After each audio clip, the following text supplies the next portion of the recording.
Good evening, everyone, and once again, welcome to another fabulous week of South Central Pennsylvania art, music, culture, and more. I am Carla Christopher, your fearless host, and we have some very exciting guests this week. We have a visual artist, photographer, video maker, even furniture builder, Freddie Graves, who is one of the most exhibited artists in the region, and he came and brought all of his work and his incredible story to us here on the set today. And then we also let his muse join us, and we were blessed to have the fabulous actress, Simone Davis, who did not only a fabulous scene, and I will tell you, cold reading. She did not know I was going to make her perform. She also shared some of her acting talent and the behind the scenes of what it's like for a professional stage manager who's also a wonderful actress, singer, dancer, and model. And then, because we can't have an episode without a little bit of music for fun, we're going to be visiting some of our favorite past guests and recapping some of our favorite new bands as well with an awesome video segment showcasing the music scene in South Central Pennsylvania. So you'll get plenty of diversity in that. Sit back, relax, and enjoy the show. And as always, thank you for joining us on the corner of Culture and Maine. Culture and Maine. It is a place where the truth should be kept. The arts and music scene really shows what people are about. Share what's going on here in York. It makes you feel like a family. Local art has a face that most people can relate to. Our community up here that sticks together. Art is art. Great potential with great artists, poets, singers, writers, directors, filmmakers. It's fantastic. Everyone has a story to tell. That moment, you have to capture that moment and share it with the rest of the world. Showing something that maybe is not been seen before. Without art, what good is life? I am art. I've been art ever since I was born. It really adds a great deal to our community. We don't really need art to exist, but you need art to live. Culture in Maine is important, and I think playing out is important, and playing open mics and playing wherever you can play. It's all about us all checking in with each other. The old man was plain to see. Love so good, make satisfied. Come on, rock me on now. Rock me on now. That's what I like. Won't you take me home, sweet baby? Won't you come on home, sweet home with me? Won't you come on home, sweet home, yeah? Won't you come on home, sweet home with me? Yeah, yeah. Come on home, sweet home. Now, shoot-a-bop-a-dip-bop, home, sweet home with me. Come on home, sweet home. Come on home, sweet home with me.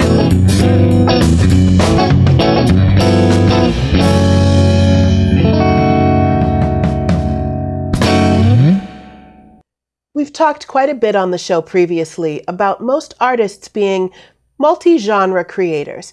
They just have a creative mind, and it tends to express itself in multiple ways. Now, I first became acquainted with today's guest, Freddie Graves, as a photographer. In fact, he shot the album cover for Shane Spiel, one of our regular guests' most recent album, Holler. However, he actually does quite a bit more than straight-on photography, so I had to bring him to the show to talk about it. In fact, our set today was created by you. Now, you actually built these pieces of furniture because that's one of the artistic expressive forms that you use is actually the construction of furniture. Yes. So is this like sculpture, or is it, do you create it to be utilitarian? Do you create it as an art piece? Well, I really like it to be functional. I call it functional art. I know I could make, pieces that are, unusable for what they are, but I like to focus on exactly. I mean, I thought about making I make chairs also. I thought about making a chair, but wrapping it in thorns or something like that, so you really couldn't use it. The chair you cannot sit on. Yeah, exactly. So, But I may still do that. But, right? I was going to say, it's kind of a cool idea. I know. It's a cool idea. That's the kind of thing where everybody sits around and they're like, yeah. I think that is a sign about the existential lack of our ability to embrace the being within the world that we have to be in. Or at least sit down, yeah. Right, you'd be like, no, I just wanted a chair you couldn't sit in. Right. So, but for now, I'm focusing on functional art tables. I get from like, oh, that's an old maple cutting board. This was a door behind some kind of plumbing thing. And it still has the tag on there. Yeah. It actually has B. Moody Plumbing. Yes, Glen Rock. From Glen Rock, PA. Yeah. So is that a specific thing that you chose, is using repurposing of existing materials? I do like to use repurposed materials. I have in my basement probably 20 toilet tank lids. And I know it sounds crazy, but there's a method, right? But I want to make shelving out of the toilet tank lids because what do people, people always use their toilet tank lids for shelving. It's always got some kind of, right? So I want to make I have many things sitting on the back of the toilet there. So I want to make some shelving that uses the actual toilet tank lid as the the flat surface that you can actually use it. You can set it on. So the idea of making people see, because it's true, we use most of our tables, most of our support pieces of furniture are built out of wood. Right. But nobody ever thinks about them as being wood, as having been part of trees. So I love that when I first saw these tables, I'm like, oh my gosh, it's so creative and dynamic and different. And then I'm like, wait, but it's a table made of wood. This is truly what tables are made of. But until I saw it actually presented in this way, I admit I was one of those people that took it for granted. How much is created from living things around us, how much is created from our environment. And this makes you realize, hey, the wood comes from these trees. It comes from nature being brought into your house. So by looking at the tables, you really get to see not just what it is, but what's the journey that it took to get there. Right. So I completely get the toilet tank lid. I mean, this is shelving. This is what we use it for. Right. So now I'm going to present it to you as a shelf in such a way that you'll be like, wait a second. Oh, I get it. Right.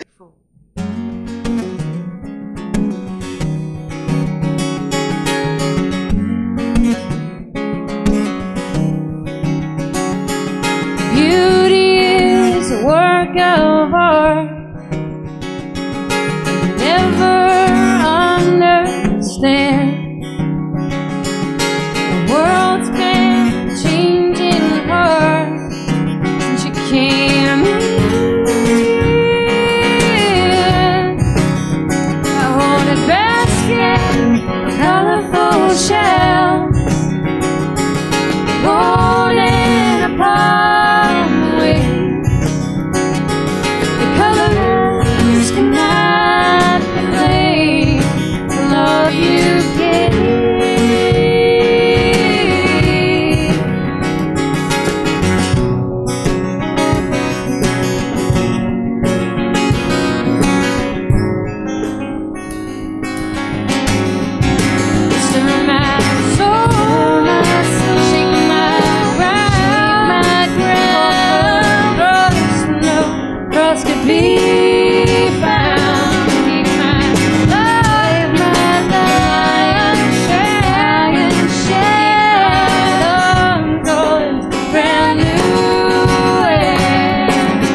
what would you consider your specialization when you pick up the camera?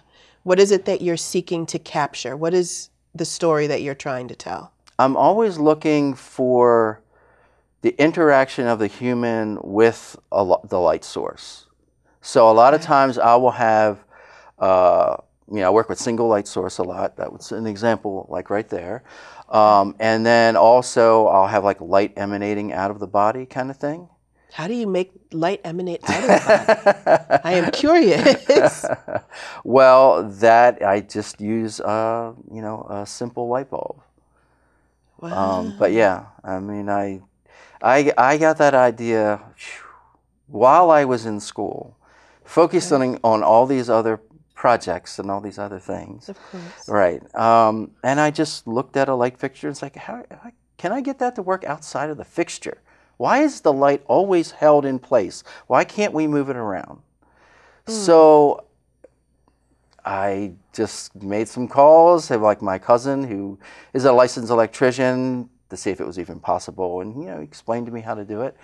And I have a friend, she was always my go-to model, called her up and said, hey, whenever I got a crazy idea, I would be like... You've got people to call. Right, You've got people on tap for the crazy ideas. Yeah, I have no idea how this is going to work, but let's try this. And you do a lot of that working, that sort of became a theme for you, not just working with unusual lighting and playing with light and how light interacts off human figures, but with actually reinventing and reimagining light sources. You do a lot of work with electricity and different types of light. So how far did you end up going? What were some of the things you were able to accomplish with actually playing with the light itself, not just how the light shines on other objects?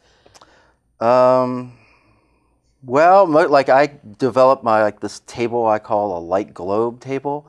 There's 4 globes of light, and I have people curl up in and around them, but they're all individually switched, so I can have 4 or 3, 2 or 1. That's an example of the single light. And it does look like the light is coming from inside of the figure. Yeah. She's birthing light. It's almost like she's giving birth to the light.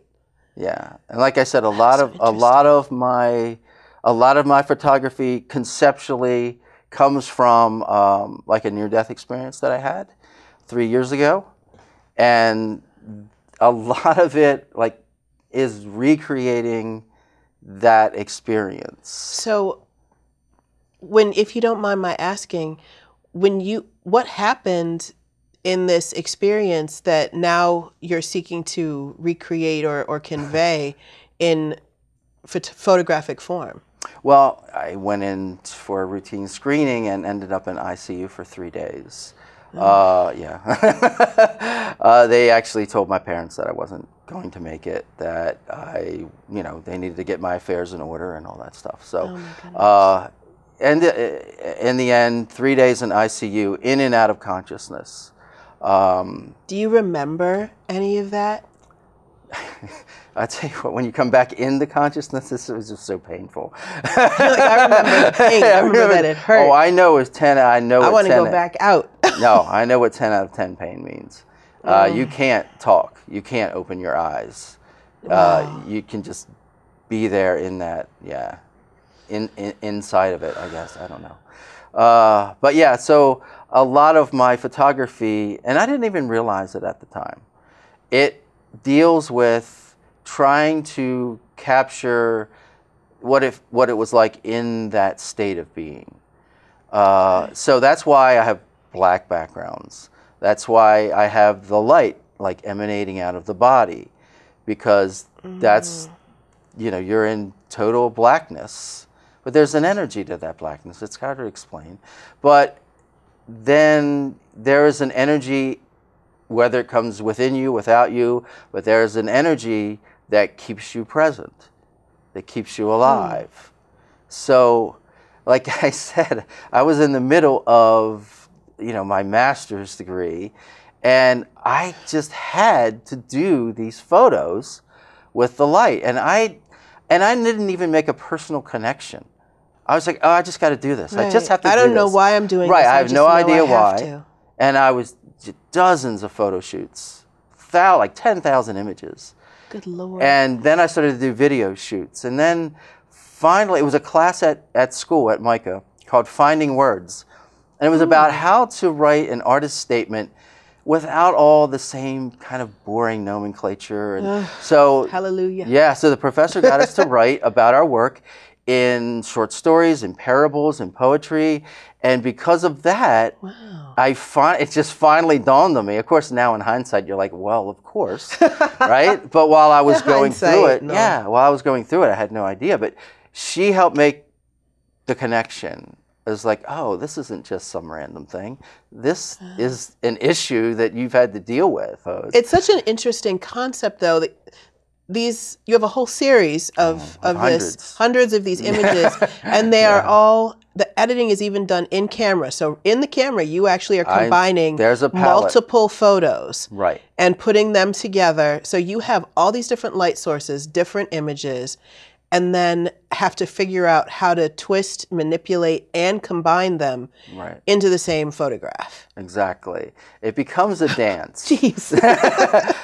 It becomes a dance between you and the subject, because you are moving. See, at first, you start out, just kind of basic, but then you got to like keep moving with it, keep growing with it. And it's to the point where, I'm moving, they're moving, and it becomes this dance. And I'm looking in the palette for where, okay, this shoulder may be able to blend with this leg. And so, yeah, it becomes I always get excited about them, because to me, it's real, it's creation right there. Yeah. In the little, on the little screen, Well, that's one of the things that I've often heard say about photography is that, say, for example, more traditional visual art, when you're sculpting or you're painting, you have the power to create the subject that you want there. Whereas with photography, you are capturing a subject that already exists. Right. So you have to be creative in how you capture it, finding a way to capture what you truly see and give that viewpoint to other people, that perspective, the beauty of something that other people would miss, or the horror of it, or the fear or the trauma, whatever it is that you see in the subject. You have to figure out how to photograph that to convey not just the facts, the height, weight, length, depth, but the emotion and the feeling. But with this work that you're doing with the photo collages, it has that creative aspect as well. You are making something that was not there before and creating a whole image that is complete in itself, but is made up of all these different parts, just like you were painting with a palette, except the palette is the human body that you've been taking all these photographs about. Is that, I don't know, that seems like it would almost be weird to me that when you're used to focusing on highlighting what's there, now how do you switch over in the same medium to actually having to create it? It's totally different kind of experience. Yeah, to me it's exhilarating, because you have some sense of control to make it like you want it. Right. But I don't know, it's hard. It's fun, and I play with it, and like I said, I just get into the dance of it. You can't recreate it again. It's not like you're focusing a still life where, you can take that photo 100 times to get it just right. Right. This is an event. Okay. Ready to see. No shadow.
So how do you decide the line of compromise? You know, if, say, a shop says to you, we want to, you know, have some of your stuff in our shop, or a gallery says we'd love to exhibit, but we want these pieces and not these pieces, or we want this style of art and not that style of art. You know, how do you define that line of, this is where I can compromise to, but this is where I can't?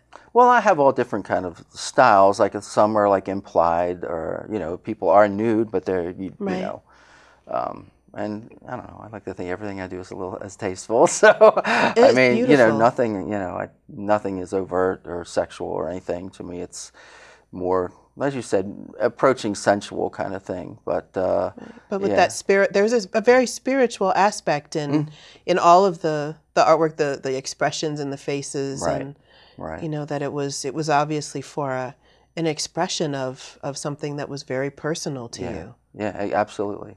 And I've been blessed to work with a lot of great people. I mean, some people have just seen my work and on Facebook or whatever, and just like, hey, can you shoot me? And it's like, sure.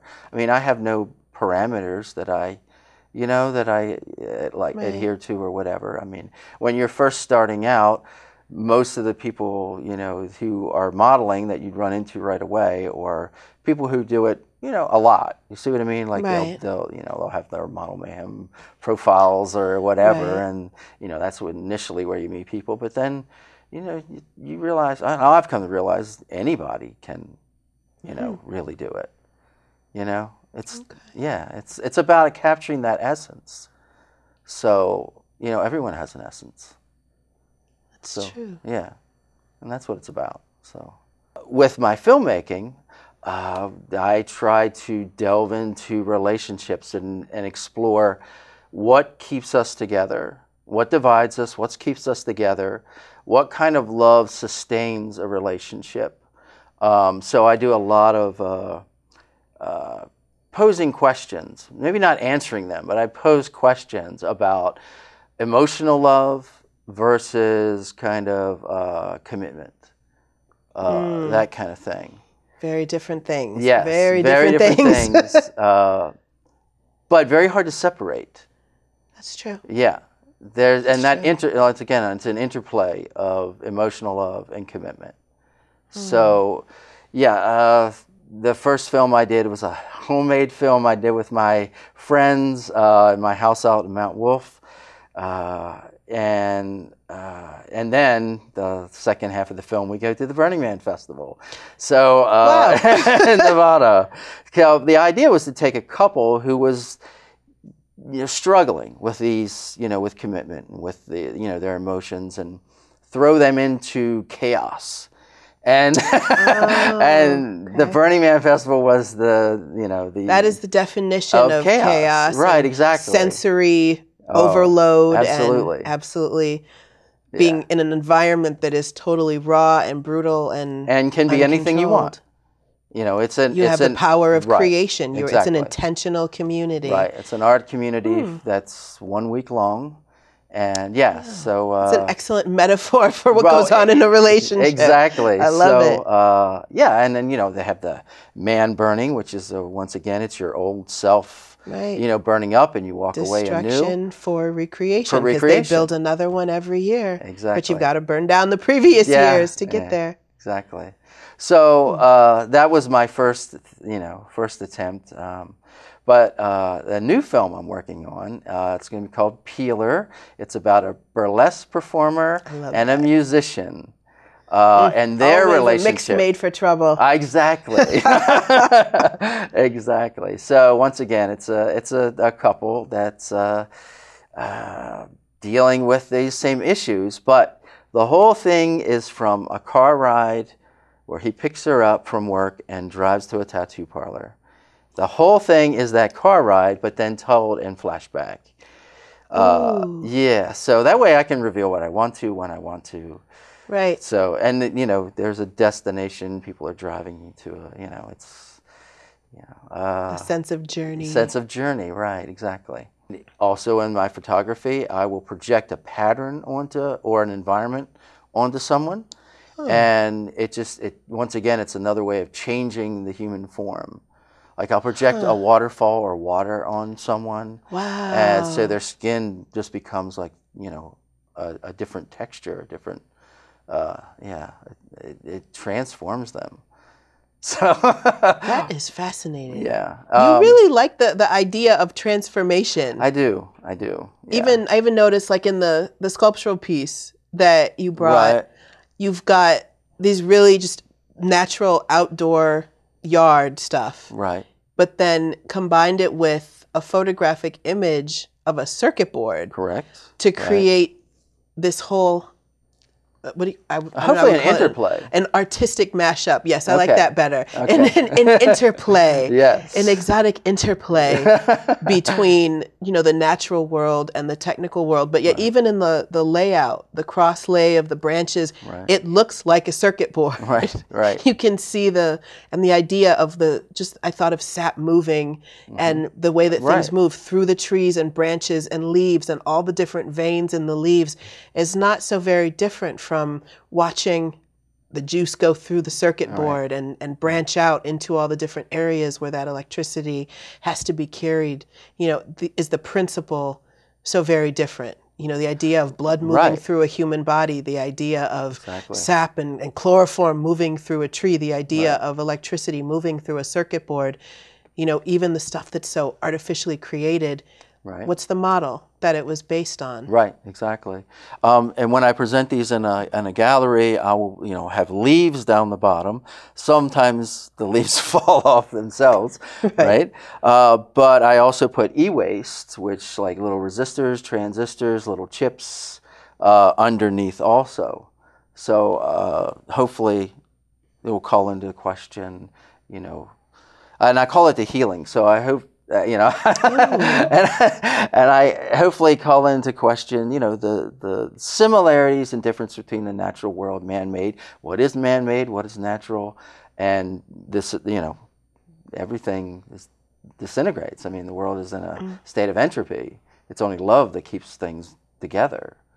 All right, so now you were acting down in Baltimore on a stage for skits for suicide awareness. They were. Like local artists got together to do a little, I think it was the first annual event for the suicide prevention walks just to raise money. And some people wrote little one-act skits for us to perform, and there were different acts. It was kind of like a burlesque performance of different suicide things. So people read poems, people danced, there were musical acts, there was a playback theater troupe, and then there was, what I was involved in was little small skits that they wrote for the event. And he met me there. Yeah. So in terms of, if you had to pick what you felt like your primary artistic outreach was, would you say you were an actress first? Like, what is the love that really brought you into the art scene? Well, all throughout my life, actually, I was involved in some sort of art thing. My mom and dad growing up were both singers. So they came by it honestly. Yeah, and I used to write little poems, and I used to dance in a little lyrical dance troupe growing up, and in middle school, I started writing more and more, and did a lot of writing of poetry and like short stories, and did a little bit of journalism in high school. Wow, and then in high school, I also started to dance again, did African dance, and I started to act from sophomore year on up until college. So I was always somewhere in there in the art scene. Somewhere in there. Somewhere in there. And I used to sing every now and then with choirs and stuff like that, never on my own. But so what is it about acting that really just made you connect with that as an art form where you felt like you could really express yourself? The human experience. It's so much of our thought process is the same. Just the circumstances are different. So it's nice finding in a person, even a fictitious person, something that's close to you, even though it's in a different scenario, or something that you can relate to, even though it's a different scenario, something that you could, an emotion or a feeling that you could bring out to express to people in the audience, to let them know that this person is similar to you, or you've known someone who's gone through this. This is just a different person. So how do you manage if you're, say, doing a character that's someone that has a very different experience than you? How do you go about finding ways to connect to that and portray it realistically when you haven't experienced it? A lot of different types of character work can go into it, but most often it's finding their motivations. So even if it's not the same experience, have you been through something that motivated you the same way this circumstance motivates this person? So finding the motivations, and even though it may be a different person in a different scenario, you may have stolen something once. It may not have been the same thing you're stealing, but you know how it feels to steal. Why would you steal? Why did they steal? Is that a universal feeling? Can you portray that to someone who's in the audience? So finding, what their feelings are, even if you never acted out, you never, shot somebody, but you have felt rage, you have felt frustration, or you have felt trapped. If you can find that common emotion. Okay. And what about when there are things, and I've often wondered about this, when there's someone that a character you do have a lot in common with. Yes. How do you keep it from becoming yourself on stage? How do you still stay in this other character? Sometimes you don't. Sometimes you don't. Sometimes you have to manifest you to do it. The closest thing you can do to bring the best thing you can do to bring character to life is morph into who they are. So if there's someone who's very similar to you, most of the time, the thing that you can do on stage is not break down. Keep going. Because sometimes in a character, you don't even know that you've gone through that before, or that this was your motivation. You just, this is so close to me. Is that really how I see me, or how people see me, or is this really how it feels to other people, or is this really how I processed this? So sometimes it's reflecting on yourself and the character, and you're just like, oh my God, I don't know. I don't know. I didn't know this was how this was happening. I didn't know this is how I felt. So sometimes you realize things on stage, and you got to try your best to stay in character and not break down. So sometimes it's worth it being the character that you are portraying on stage, because it gives you insight into yourself. Wow. So you really have learned things about yourself from portraying these characters that someone else wrote and someone else imagined. Yes. Wow. Yes. So what are some of the roles that you have played that really jumped out to you as ones that really moved or changed you to be able to play them? There was one role I played the lead. I can't remember what it is now because it was in college, but this girl had a similar troubled childhood, but like most people assume that they're in a functional family if they have a mom and a dad there, but there's all types of dysfunction. You can say from a dysfunctional family, everyone is. There's no no perfect family. So I won't say I was from a troubled childhood really, but my circumstances in life growing up was similar to the characters, and then her adult life in the play was sort of the direction that I was going in, and didn't really realize it because she was a very distant person. She didn't really get too personal with anyone. She was always observing other people and basing her relationships on the way they interact with other people, and that's how I kind of see the world. I'm very distant usually. Like, I'm open about a lot of things, but it's not open attachment. It's just open that I don't keep secrets, but I don't befriend openness everyone. And vulnerability. Yeah. So and she was a very internal person, and it screwed her life up. She lost the man that she loved. She lost her job. Wow. And she couldn't handle the stress of adult life because she was so used to being stoic and strong, and being that when she felt vulnerable for this one guy and this one job that she really wanted and she didn't get it, it tore her apart. Yeah, and I'm similar to her in ways, and that character was a very difficult character to play. Wow. That's the most similar character to me that I've played so far. Wow. So what is it that you envision yourself as your goal that you are moving toward? Where would you like to see yourself go? I would love to, at some point, be a stage actress, successful stage actress. I'm not very into the professional scene at the moment. Everything I've auditioned for has been like not major theaters, but smaller local theaters. Sure. So I plan to one day be successful in either DC somewhere acting. I used to live down there. I love it. I would prefer to be a stage actress, and eventually I would like to direct someplace. Directing. I want to get into that. Now, even now, you are, aside from acting in regional theater, you're involved in a lot of different things backstage.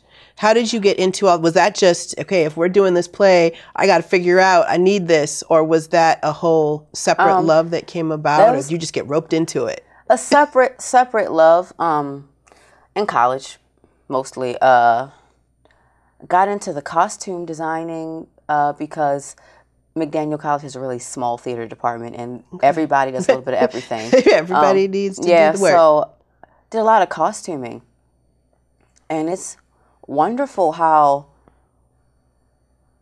small appearance changes could change everything about a character, or how significant a dress could emote something to the audience. It's amazing. It's subtle things, but also it can be a major thing. I was in a production of The Rivals by Sheridan at McDaniel College, and we had these really lovely neon colored like petticoats and bustles and wigs, and it was great. Wow. It just made the play. That sounds really fun. Like a small fashion show in the middle of the it was like before intermission, I believe, and it was great. It was great. So it's amazing what the appearance of something can change for everyone involved. So it can change how the actors carry themselves and act. It can change how the audience sees them. Yeah, sometimes some people say you don't. Some people even say you don't really feel like your character until you're in what they wear, and then that just completes it. That makes sense. Yeah. So, I've also done a little bit of stage managing. That's actually my job now at the aquarium. I'm one of the rotating stage managers of the dolphin exhibit at the National Aquarium down in Baltimore. And that's interesting. It's a lot of responsibility, but it's from that position you see everything evolve around you. So you're there from the beginning when there was nothing, just bare scraps, just a script and people in sweatpants, and then you get there at scripts and sweatpants. The final day, and you just get to observe the lighting and the set and everything combined. And stage managing is a nice perspective to have, but it's a lot of work. You gotta really be into it. The very first paid job I ever got in the arts was actually stage managing for the Jewish Ensemble Theater in Detroit, Michigan. Yes. But it was, that is a way that I found a lot of people involved in the arts are get into it as a paid thing, because it is so much responsibility. Nobody's doing that for free. No. And having the ability to manage, I know not just one part. I know everyone's part. I know how all the parts interact. I know everyone's costumes. I know their props. I know the set. Yes, I know the stage. I know the tech, the lighting, the sound cues. You have to. You have to know everything. But it really was the best way to learn about theater, because you have to understand and keep those records and be able to answer the questions to every single part of that production. So if you want to know anything about theater, stage managing, it's the best way to really master that. Yes. So by being able to professionally, actually working as a stage manager now, being able to get all the aspects of how a production goes on, working behind the scenes and the technical and how they interact with the crowd and all of that. Do you feel like that helped you appreciate working on stage as an actress, or do you consider it totally separate? No, if you're in theater, you have to get experience in more than one aspect of it, because it's a collaborative effort. Everything in theater is collaborative. So everything benefits or or I should say everything influences or affects everything else. So if you've only ever been a stage manager, or you've only ever been an actress or actor, there's a big gap in viewpoint that you miss, because you have to understand that you can't just blame this on the actor not doing something. You can't blame this on the stage manager not having this prepared.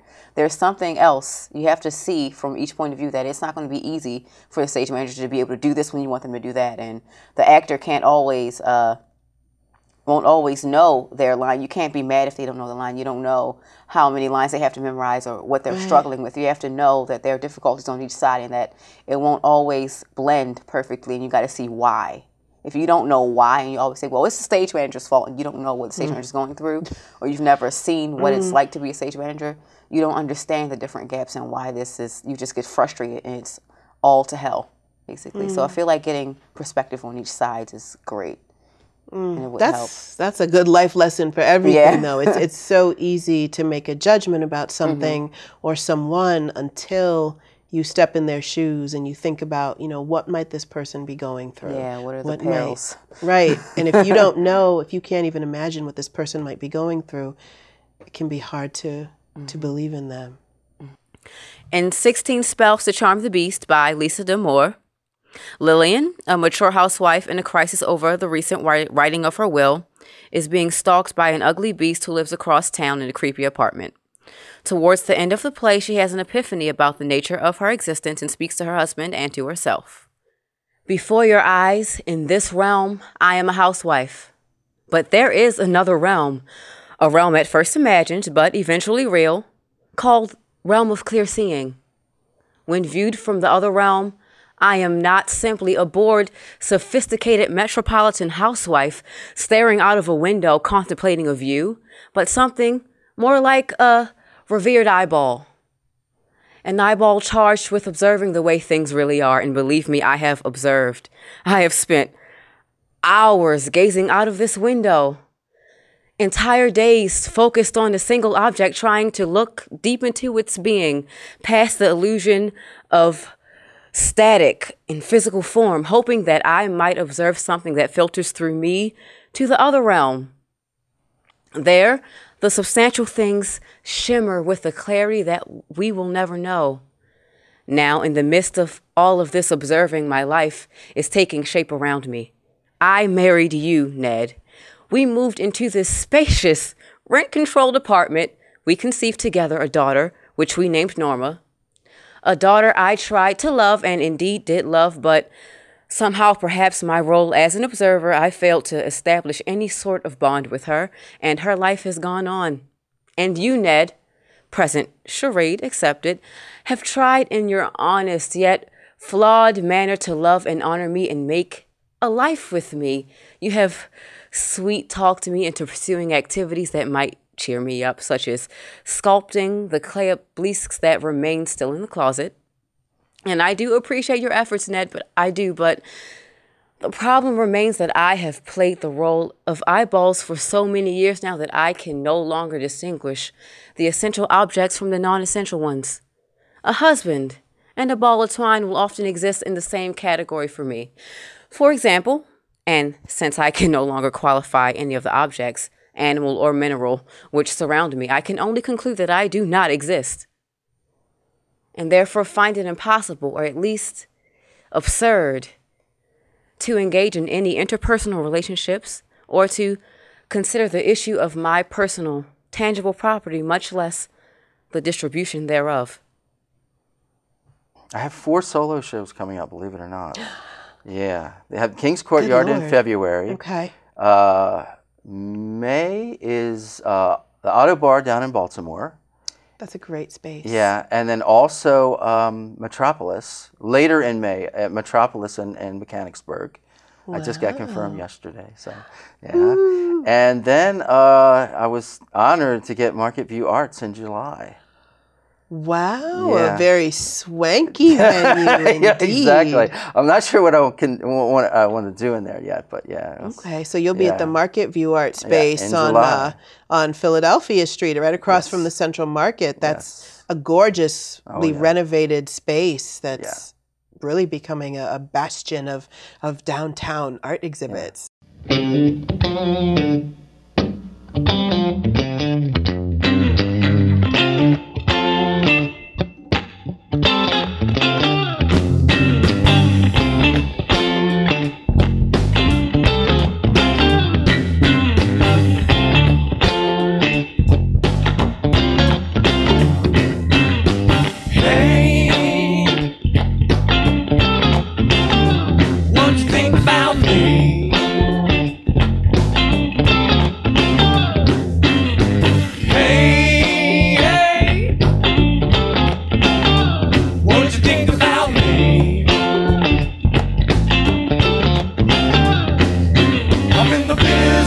Being funky, baby, when business is good.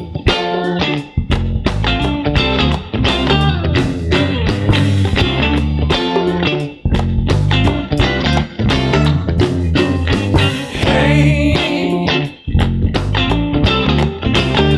did you catch my name?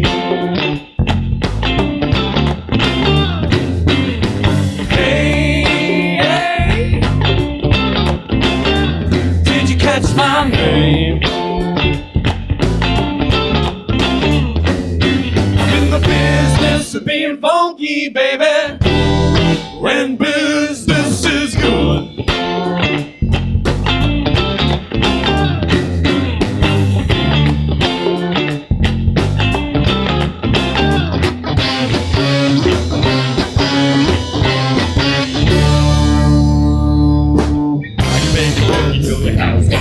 There you go. I can make you shake it like a milkshake. There you go. I'm the one to take you to the funky side.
With me all night long.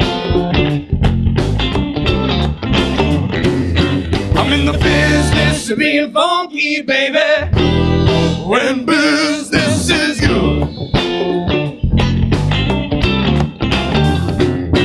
So good. Hey, can you dig it if I throw it down?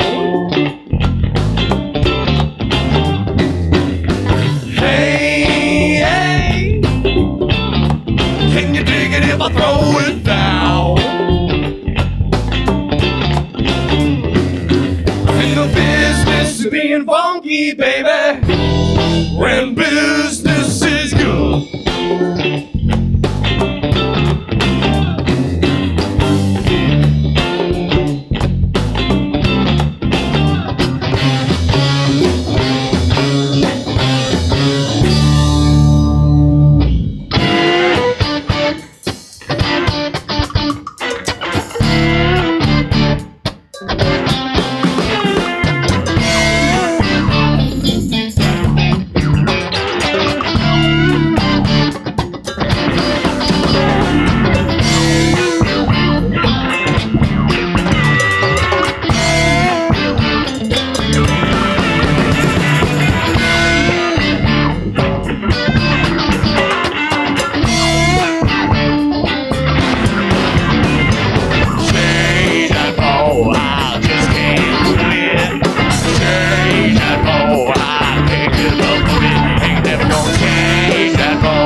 so much for joining us. We hope you really enjoyed the trip, coming to and hanging out on the corner of Culture and Main. If you like what you see, please visit us at SaveYorkTV.com. We are only here by the grace of God, White Rose Community Television, and your donation. So if you'd like to see us keep going for another year, please join our capital fundraising campaign, become a donor, get some great free stuff, and be a part of what makes Culture in Maine continue, bringing culture to the county. We thank you so much, again, for enjoying the show, supporting these artists. And if you have ideas, if you'd like to get feedback, or if you'd like to know what's coming up on the show and get other information, check out all of our social media pages. Email us at cultureinmaine@gmail.com. Go to facebook.com/cultureinmaine. Follow us on Twitter at cultureinmaine, or go to wrct.tv. Click on Show Profiles on Channel 18, and you can find everything Culture in Maine there, all in one spot. Be good to each other and be blessed. I'm really excited about this. I love the atmosphere, and I just want to know more about it. I see it evolving, changing, growing, and I like it. It's fleeting. Once it happens, once a song comes out, once a poem comes out, it'll never come out the same. Something like Culture in Maine is documenting what's going on in a way that will have that lasting staying power. It just breeds health, growth.